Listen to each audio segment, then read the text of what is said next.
ਹਮਸਾਏ ਦਾ ਝਗੜਾ ਹੋ ਗਿਆ ਕਿਸੇ ਦੇ ਨਾਲ। ਹੁਣ पड़ोसी ਦਾ हक की सी कि ये बीच में पढ़कर सुलह की कोशिश करता। यही हक था ना, पड़ोसी है, हमसाया है, हमसाए तो नहीं ना बदले जाते।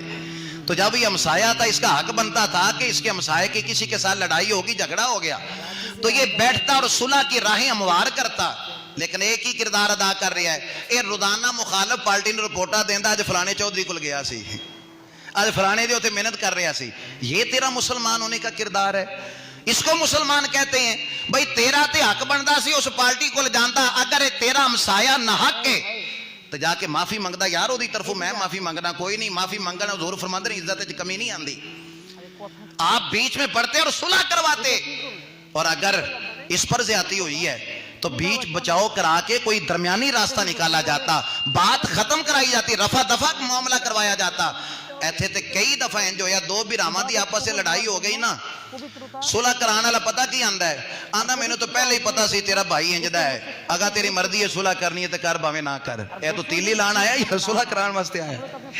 हस रहे हो विचों विचों तुसीं सारे। भाई ये आप सुलह कराने आए हो? किरदार तो भाई नबी पाक जदों फरमा छड़ा भी झूठ भी लेना पड़े, उस वक्त बोलना पड़े तो बोल लेना, लेकिन दो दिलों को जोड़ देना, दो दिलों को जोड़ देना।